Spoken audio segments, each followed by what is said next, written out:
A gente está de volta para o último bloco do programa Eclésia dessa noite.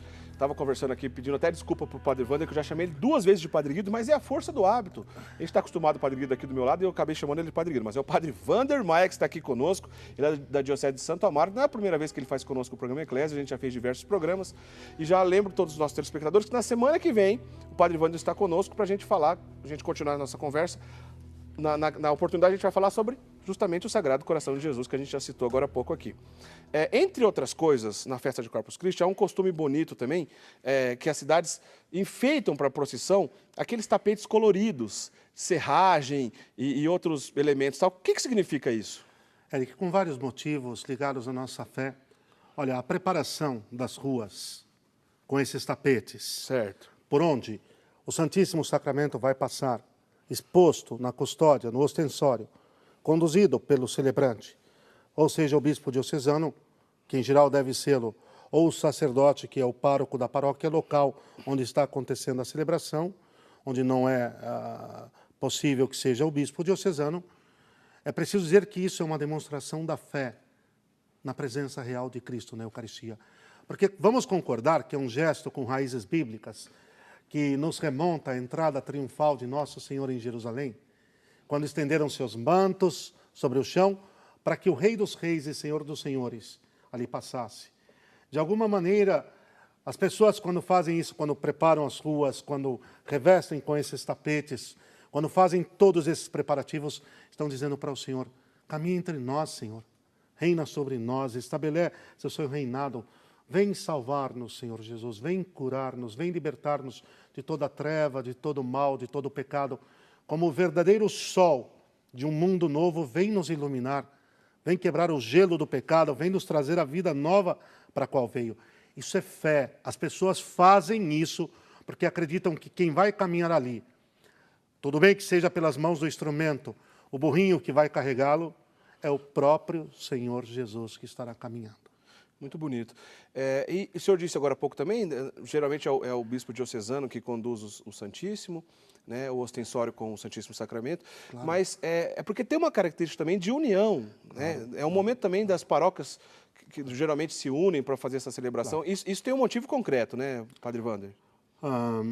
Eric, os episcopados de todo o mundo, incentivados pelos romanos pontífices, e aqui particularmente, desde o Concílio Vaticano II, vem batendo na tecla que o dia por excelência da adoração ao Santíssimo Corpo e Sangue de Cristo, bem, todos os dias devemos adorar, mas esse dia de exaltação do Senhor, que é o Corpus Christi, é um dia para se reafirmar o mistério da unidade da Igreja, todos em torno ao seu bispo diocesano. O nosso bispo, o nosso querido Dom Fernando Figueiredo, sempre fala que esta é a missa da unidade, porque assim como muitos grãos formam o pão, que será transubstanciado, convertido no Santíssimo Corpo, e muitos bagos de uva vão dar o vinho, que vai ser convertido, mudado no preciosíssimo sangue de Cristo. Todos nós, em torno àquele que é o pastor diocesano, tem que se guardar essa expressão, mas aquele que está à frente de uma igreja particular, nós nos congregamos para adorar a Deus, para celebrarmos o triunfo do Senhor, para manifestarmos a nossa fé como a Igreja de Cristo e realmente podermos trilhar esse caminho de conversão pessoal que cada um deve trilhar, mas todos numa só fé em torno daquele que nos congrega, porque, como dizia Santo Inácio de Antioquia, onde está o bispo, está a Igreja.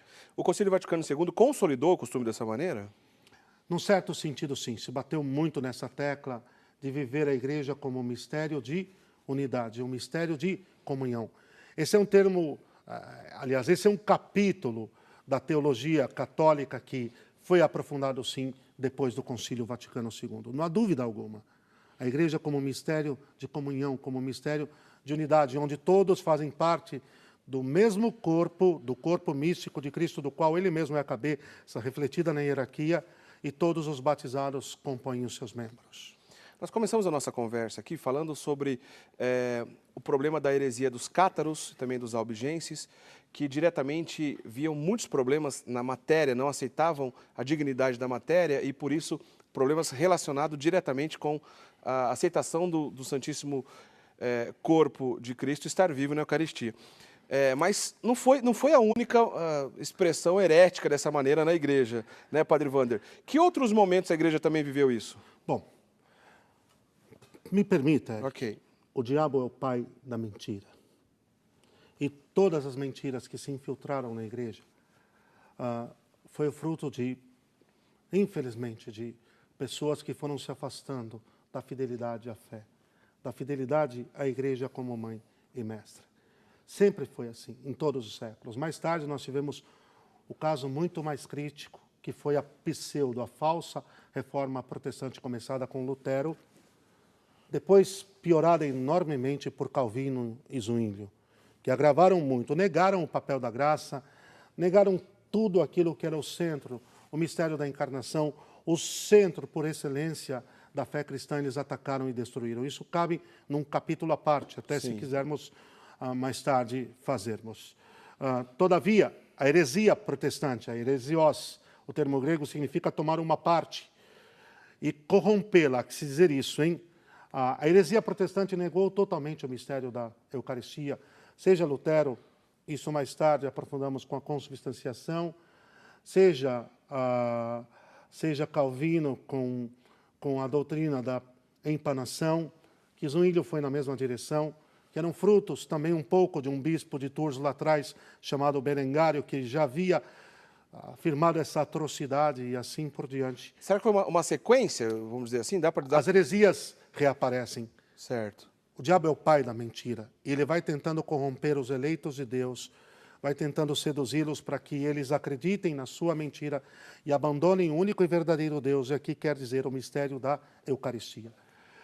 E há pouco tempo, quer dizer, se nós olhamos a doutrina da desmitificação encampada por um falso teólogo alemão chamado Rudolf Bultmann, que era aquela questão de o Cristo da fé e o Jesus histórico são duas realidades distintas. Coisa nenhuma. Isso, desculpe a expressão, conversa furada, que em 5 minutos se ataca e se destrói se se quer falar com coerência.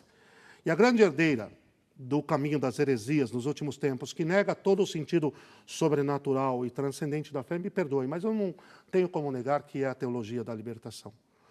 O mal que a teologia da libertação fez e continua a fazer no caminho de fé da igreja, no ministério dos sacerdotes e na formação dos futuros, vamos dizer, ministros sagrados da igreja, é enorme. A herdeira de todas as heresias que até aqui se afirmou, se chama em nossos dias a teologia da libertação, que não tem nada de teologia. É uma mescla de um punhado de filosofias errôneas que começam lá atrás com Hegel e terminam em nossos dias, sabe-se lá com quem. Na verdade, o senhor disse que se as heresias elas se repetem, dá para dizer que esse nosso período, essa nossa época, a gente está vendo um pool de repetições dessas heresias. E a gente não tem dificuldade em afirmar ir por essa linha, até porque em 84 e 86, o órgão da Santa Sé responsável por, vamos dizer assim, zelar pela fé... Pela pureza da fé. Pela pureza da fé, né? Na qual, então, o cardeal Ratzinger, depois Bento XVI, era o responsável, oficialmente condenou as heresias dessa corrente chamada teologia da libertação. Sem dúvida. Né? Então, que esvazia o conteúdo da fé, o seu sentido sobrenatural, o transcendente, reduz a prática cristã única e exclusivamente a ser, desculpe, uma ONG. E quanto a isso, o próprio Papa Francisco, na sua primeira Santa Missa, afirmou: se a igreja não confessa Cristo, ela é do diabo, e ela é uma ONG. E Cristo, a que se dizerem, crucificado. Qual é o risco de tirar a beleza do sagrado, da liturgia, da Eucaristia, etc., e a gente partir por outros pormenores, que também é importante, por exemplo, a união em volta do altar é importante, mas não se diz respeito ao milagre. Meu Deus do céu. Eric, quando se reduz o conteúdo da fé a tentar realizar todo tipo de mudança e de transformação a apenas essa terra, se matou aquilo em que cremos e esperamos. Porque São Paulo disse, se é somente para esta vida que nós colocamos a nossa esperança, somos dignos de lástima. Mas nós não colocamos só nesta vida. Não é para esta vida somente que colocamos a nossa esperança. Esperamos o céu. e o céu começa pela Santíssima Eucaristia. E nesse sentido, a gente já disse aqui agora há pouco, o céu vem em auxílio para que a gente aprofunde cada vez mais esse belíssimo mistério da Sagrada Eucaristia. A gente já falou bastante sobre o milagre eucarístico, mas eu acho difícil a gente passar em branco, quando a gente comenta sobre o milagre eucarístico, e não lembrar do milagre de Lanciano, né? Queria que o senhor fizesse para quem não conhece, que passe a conhecer, entender um pouco do milagre de Lanciano, e para quem já ouviu falar, que entenda um pouco mais. Lembra para a gente, Padre Wander? Muito breve. O milagre de Lanciano se deu também na Itália. Um momento extraordinário para a nossa fé, porque, da mesma maneira, o céu vem em socorro da fraqueza de um sacerdote que queria celebrar a Santa Missa crendo no mais profundo do seu coração, querendo entender com a sua mente, e tinha dificuldades. Até que, quando consagrou, de fato, as sagradas espécies surgiram a olhos nus como carne e como sangue. Isso foi guardado, está na cidade hoje, exatamente onde aconteceu o milagre, mas eu quero chamar a atenção para um fato. A gente está vendo aí, ó, nesse momento está no ar aí, os coágulos de sangue, Então, né, e as partículas que se transformaram em sangue real e também em carne real. Então, em 1970, deixa eu chamar a atenção para isso, Tá. séculos depois, na década de 70, aliás, uma equipe de peritos, uma equipe de médicos, puderam ter acesso às sagradas espécies e as estudaram. Os dois médicos responsáveis, o Linoli e o Bertelli, os responsáveis pelos estudos, quando concluíram os estudos, iniciaram o boletim que trazia as conclusões com a afirmação: e o Verbo se fez carne e habitou entre nós. Então, por exemplo, a carne é verdadeiramente carne, do tecido do miocárdio, do coração, e quem olha para a espécie da carne ali exposta, se vê que tem uma fenda exatamente no centro. A gente pode reparar, inclusive, pela imagem, a fenda bem no centro. Que corresponde a uma espécie de trespassamento, exatamente o trespassamento da lança. Da lança que feriu Jesus. Porque ali o coração estava compactado. Se você o fatia e abre, você cria esse efeito. Olha só. Que corresponde exatamente à possível marca do metal que traspassou o seu coração. O sangue é verdadeiro sangue, com todas as propriedades conservadas, do mesmo tipo da carne, são AB. Se não me engano, acho que é AB. De tipo AB, o sangue. E aqui o mais interessante, as bolotas têm tamanhos distintos. E se você pesa tamanhos distintos, certo, cada uma delas, os coágulos. São 5 coágulos, São se não me 5 engano. coágulos. Isso. As 5 chagas. Olha só. É claríssimo uma forma de dizer que cada uma das chagas derramou o preciosíssimo sangue que nos lavou. E quando você pega cada um dos coágulos individualmente, embora tenha tamanhos distintos, certo, cada um deles individualmente tem o mesmo peso do outro. E olha aqui, querido, quando você junta os 5 juntos têm o mesmo peso de cada um deles individualmente falando. Se pesar os 5 ou pesar um? O mesmo peso. É para dizer que a Eucaristia, por mais que você a divida entre todos, ela continua sendo uma só e mesma, no dizer de Santo Agostinho. Por isso que no mínimo fragmento da hóstia santíssima, e não é o exagero zelar com todo o amor pelo Santíssimo Sacramento, no mínimo fragmento, o menor que se possa ver, quer dizer, o menor, está todo o corpo, sangue, alma e divindade de Nosso Senhor. O milagre de Lanciano, acho que é o mais antigo dos milagres reconhecidos. Antigo. Século VIII, não é isso? Século VIII. Século VIII. Bom, então, quer dizer, 12 séculos. 12 séculos depois continua intacto. Perfeito. E é possível a gente ver, inclusive, isso. Sim. Em determinadas épocas do ano fica exposto? Não, sempre. O ano todo? Permanente. Quem vai a Lanciano em qualquer época do ano, lá está na igreja de Lanciano o milagre eucarístico. Bom, então só para que a gente fique bem claro, esse que a gente acabou de comentar é o milagre de Lanciano, mas só voltando... Que veio 4 séculos antes de Bolsena Orvieto. 4 séculos antes. O milagre de Corpus Christi. O milagre, então, que iniciou, que depois veio a culminar na festa de Corpus Christi, é o milagre de Bolsena Orvieto. Aconteceu na cidade de Bolsena, porém o Papa estava em Orvieto, pediu que se transferisse para lá, então, o corpo e o sangue de Jesus. As espécies, né? Melhor dizendo, em procissão solene, etc. Alguém aqui até perguntou, o nosso telespectador aqui, o Roberto Borges, se o senhor tem notícia do que aconteceu com o celebrante. O nome dele é Padre Pedro de Praga. né, que foi o sacerdote, estou dizendo agora, do milagre de Orvieto. O padre Orvieto. Pedro de Praga, que foi o milagre, então, foi o padre que celebrou a missa onde aconteceu, então, esses milagres. Tem notícia do que aconteceu com ele depois? Eric, aí vem uma para mim buscar, ok? Eu também Agora, não tenho sequência do Padre Pedro, vou atrás. Vamos aprender. Né, da historiografia do que se deu na sequência com o instrumento do milagre de Bolseno Orvieto. Outra telespectadora nossa, a Kátia Zoraia Oliveira, em outras palavras, ela quer dizer assim, como a gente pode intensificar o ambiente mesmo para a adoração eucarística e dessa maneira os fiéis possam aprofundar cada vez mais nesse mistério que é o centro da nossa fé. Ok. João Paulo II, na Eclésia da Eucaristia, deixou claro que cabe ao clero vivificar, intensificar, promover o culto eucarístico dentro e fora da Santa Missa. Então é essencial que o sacerdote promova uma catequese profunda sobre o mistério eucarístico nas suas paróquias, acessível a todo o rebanho. Que as nossas paróquias, isso eu peço, também é uma recordação a mim e peço aos meus irmãos de ministério, que estejam abertas para que o tabernáculo possa ser visitado em qualquer momento do dia pelos fiéis. Então vá até a igreja mais próxima, 5 minutos, 10 minutos. Olha, na paróquia onde eu estou, temos santas missas todos os dias em 2 horários, à exceção dos domingos, que aí são 3. Agora, é impressionante que o dia inteiro, pessoas que trabalham no centro empresarial em torno, entrando, 5 minutos, 10 minutos. Depois, sempre estar estudando e aprofundando no catecismo da Igreja Católica, em boas obras de santos, dos santos que sempre são a atualização do mistério da fé e, acima de tudo, cuidarmos muito bem da celebração do Santo Sacrifício da Missa. Com todo o zelo, com todo o carinho, com toda a distinção, para que surja diante dos olhos de todos que quem está ali é o próprio Deus. E quando a gente fala de santo, eu queria encerrar, porque a gente já está indo para o final do programa. 2 minutinhos, infelizmente não sobrou muito tempo para a gente falar disso, que é interessante, mas 2 minutinhos para o senhor falar para a gente 3 ou 4 nomes dos grandes santos que aprofundaram nos mistérios, então, relacionados à Sagrada Eucaristia. Se bem que dá para dizer que todos os santos tiveram uma profundidade nesse mistério, né? Eric, os 3 grandes amores de todos os santos de Deus, de todos os católicos.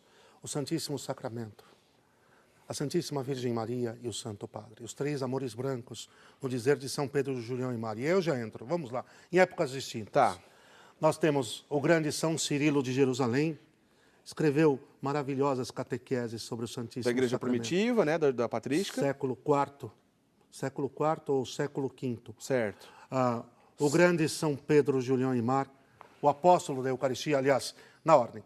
São Cirilo de Jerusalém, Santo Tomás de Aquino, ninguém escreveu como Santo Tomás.